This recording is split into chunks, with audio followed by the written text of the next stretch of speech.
Hey, welcome to an episode of Open Air with Tom Remington. I got a little special treat for you here. At least I think it's a special treat. It was for me. I was digging through some of my old videos and old files and stuff, and I came across, I actually found some of the original clips of the videos that I took back in 2006, maybe, of the Benoit Brothers tracking school up in Allagash, Maine. And there was a group of guys who got together. A couple of the Benoit brothers came over, and we spent the weekend together and talked about hunting deer and stuff like that. So there's a kind of a mishmash, a collection of video here. There's there's a lot of storytelling that goes on. There's some target shooting that went on, and I think the first clip that you're going to see is Lanny Benoit talking, to the guys. We're up on the side of a mountain looking at deer tracks, and he starts telling, deer stories about what they do. And Lane Benoit joins in there too with a little bit of storytelling. Then you're going to see a couple videos of different target shooting. There's one shot there where you can't see.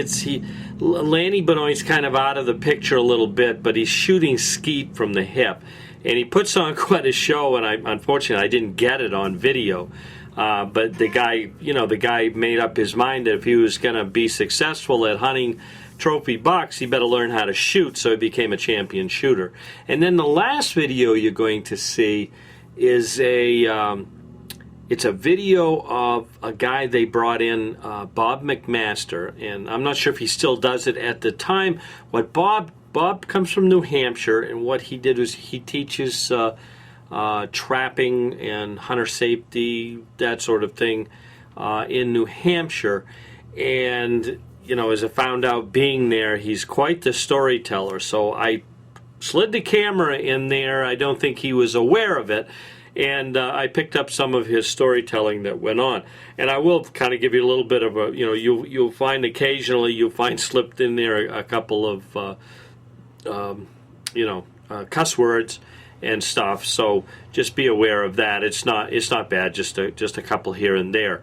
But I thought it was kind of neat, and I kind of put them together into a little video here for you.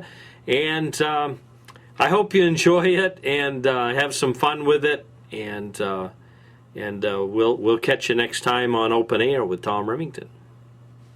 Can't see it good, but the doe was in dead heat. We went into this real deep thicket, and so we got it on film if you remember it.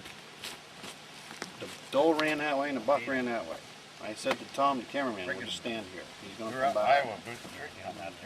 And we stood there, and sure enough, we looked over, and I whispered to him, see his feet? He's coming. I got back home. He's coming right back. We're 5 minutes, he's coming right back looking for it. I knew he was going to do that. And I shot one in Maine up by the Golden Road by the other end where they got all those sugar houses over there. Same thing happened there. Doe ran that way, and that big buck went this way and come right back around. Wham! I just stood right there waiting. I was hoping that's what he did. See, he could have went this way, but he didn't. I see him looping that way, so I think he's going to come right back. Came right back. Been down, playing with the does and headed back up. I usually like to find, if you can find that lone buck track after he's done playing with the does and he's headed up, he's going to go up there and bed down before he's done. It might take you up and down 2 or 3 times before he decides to. If you're real lucky, he just goes up there and cooperates.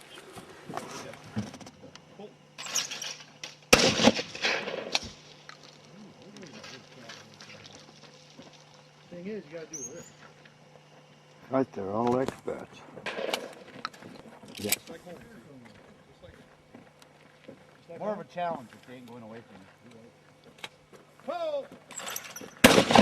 Right from the hip. Really? Fuckers. Want to have a contest? Why? Load her on up. That's right.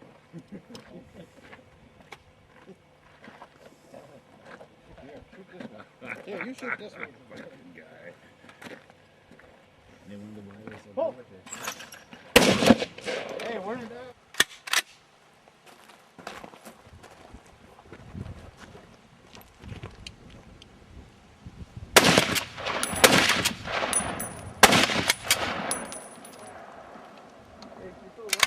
hindquarters for martin bait.